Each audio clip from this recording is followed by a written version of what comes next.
Okay, so hello guys. Another effort for another video. I think I would like to say a couple of words about my experience with Yalom. Um, yeah, so um,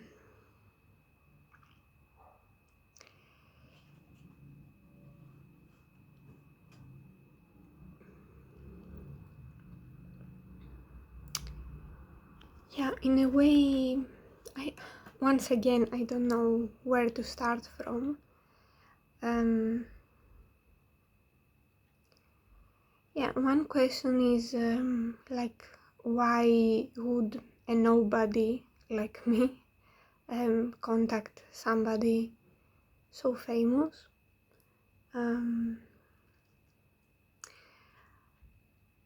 The most famous person I have ever talked to, I think. Yeah, for sure. Yeah, and it's like, why not?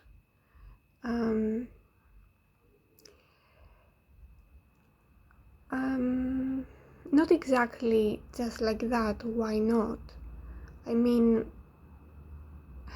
most of problems can be discussed, I guess, with the psychotherapist next door.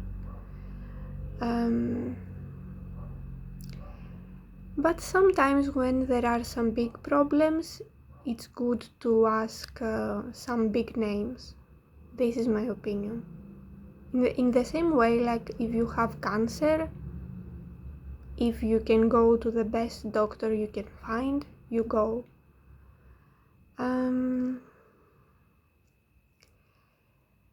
Yeah, and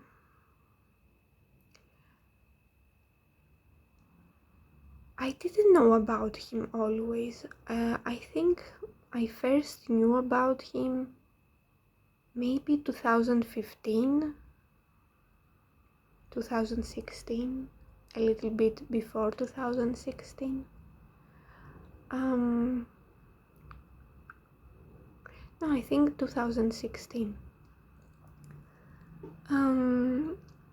And I basically read, the most I did, I think, was to read his book about death, that staring at the sun,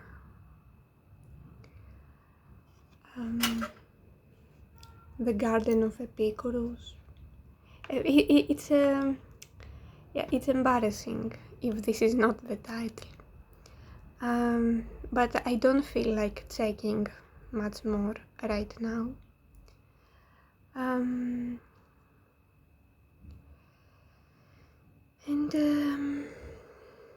Yeah, I think that this book that someone had written about death gave me some courage, some strength to deal with more serious matters in my life and in general.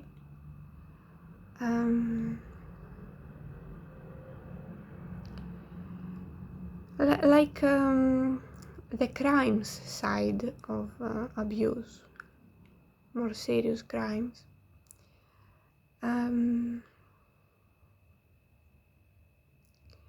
Yeah, probably I will say more in other videos if I continue to make those. So yeah,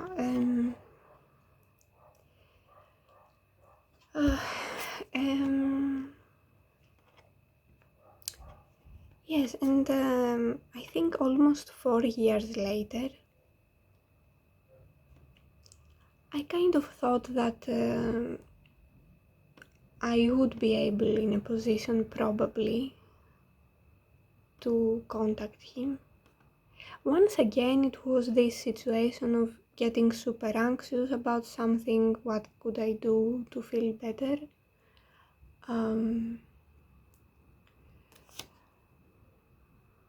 On top of the psychotherapy that I was already having. Yeah, but I think I talked to him next year from that, 2000, oh, I don't know, 2019 maybe. I contacted first time, and 2020 again, spoke to him 2021. Maybe this is too many details actually. Maybe it is too many details. So 1 hour was everything that he provided at that time, and it was helpful for sure for me. Yes, for sure I felt very intimidated.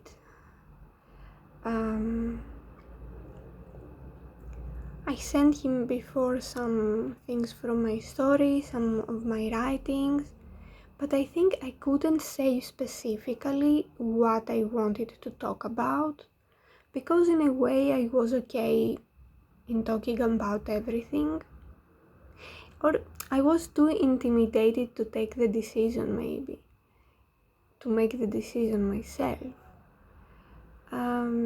But later, okay, maybe I realized that in my mind, maybe I was thinking, okay, maybe 20 minutes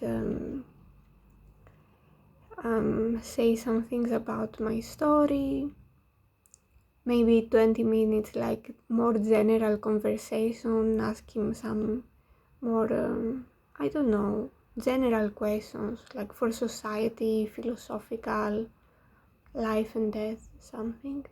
And maybe another 20 minutes ask him some things about his books, about his life. Yeah, but I don't think I was able to make. I don't know if I had realized that maybe I had it in my mind like that.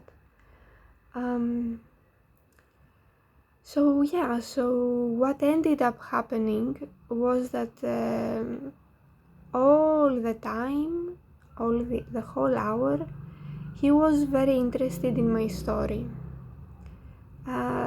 which I think I couldn't interrupt. It's like I wouldn't have this confidence, like, come on, it's Yalom, he knows how this conversation should go. Yeah, but maybe this insisting on my story without maybe me realizing that I maybe was interested in talking also more generally, or ask him some other things, made me cry actually. So I spent half of that time talking to him kind of crying. And then my pronunciation was also not good.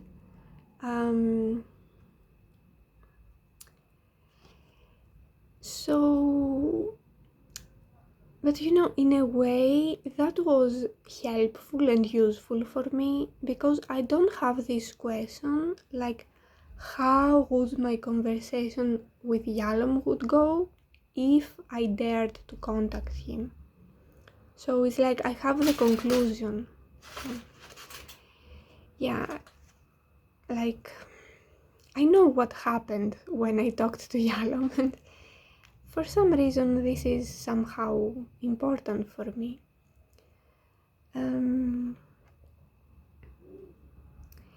Yeah, so then he referenced me, like he suggested. I think I also asked, but it was also in in the consultation he provided. I think he had mentioned somewhere that he can probably suggest someone. Probably he has acquaintances and colleagues all over the planet. So yes, indeed, he knew someone here that had trained with him, I think. It's his translator for his books here. A woman that didn't have a psychology degree but was a psychotherapist, a family therapist. Yeah, and I did some hours with her too. It was during a period that I felt like taking a break from my main psychotherapist. Yeah, so I did a couple of months with her. Yeah, and I think she understood some of my opinions.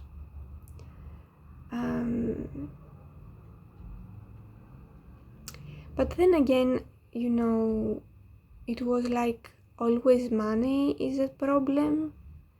So I was in a period where I needed to take some break from psychotherapy and cover some other needs of mine financially.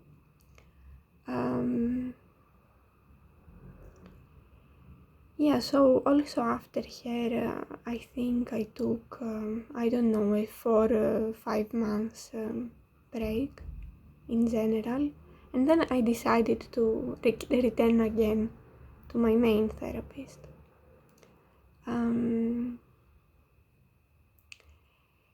Yeah, so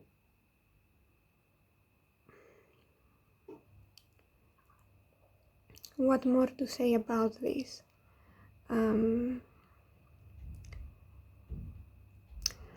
I think that I felt this doctor's, safety, like therapy, treating the clients. Like this feeling that you go to a doctor and everything is gonna be fine. I kind of felt it from him, for sure. And I know that everybody may have disagreements with him, with every psychotherapist, every method. Also, everybody may have done mistakes in his life. But I felt this,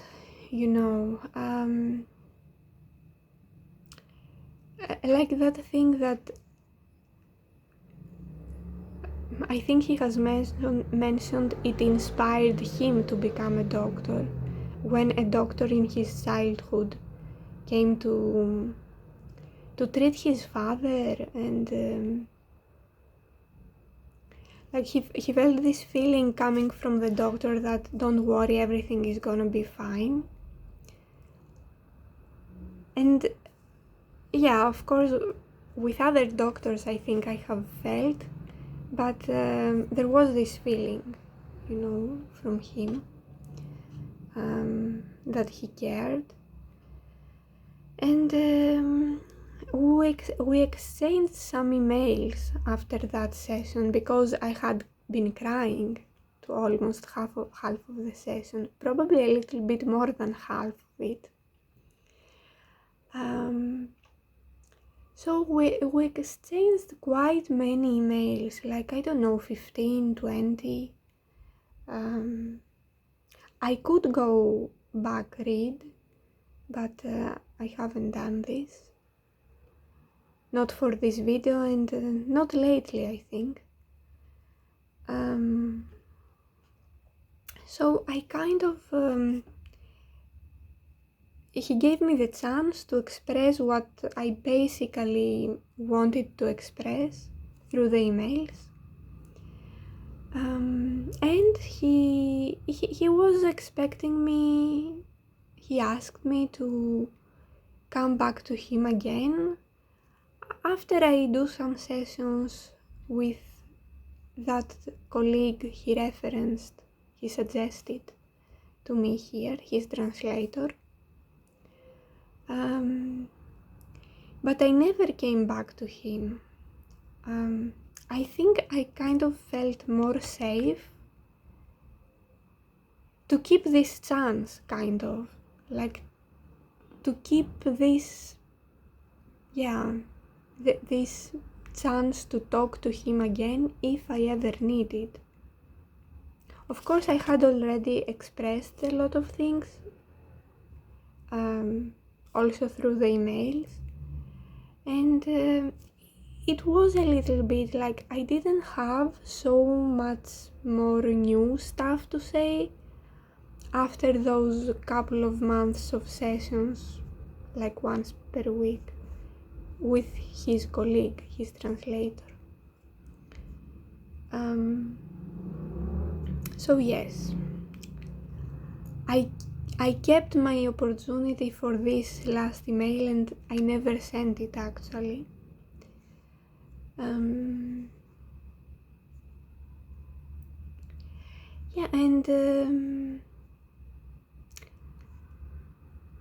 that woman, his colleague, that therapist, psychotherapist without being a psychologist, she was okay. She was okay in general. I think I got from her also some questions, some comments that in my opinion are kind of unnecessary, but in general in psychotherapy. I understand that this is how psychotherapy is done, like some typical questions that have to be asked, some typical comments, some framework, things like you have to commit to a period, to a certain day, a certain date, a certain hour, which sometimes is difficult. When you have drama, when you have financial problems.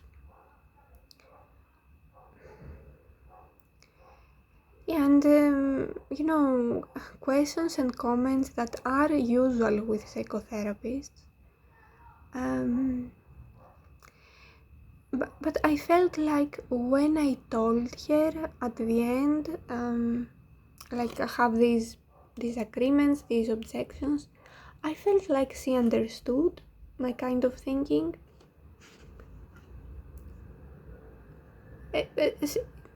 I left with the impression that she understands, even if some disagreement arises or something, that she is capable of understanding. Because there has been a couple of times that I have been left with the impression that the psychotherapist is not able to understand. Probably psychoanalysis has to do with it. Maybe that was my problem. The method, I don't know. So I was left with the impression that, okay, I could return to her, but I chose to do a break and just return to my main therapist. So it was like another opinion, which every now and then I have felt like I have needed. So it's like having my main therapist, and every now and then needing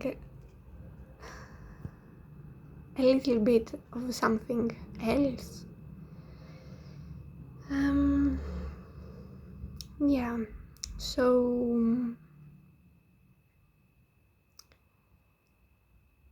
So I think I will stop it somewhere here. It's 20 minutes. I have some comments here and there more about this. But okay, so see you again sometime. Thank you for being here.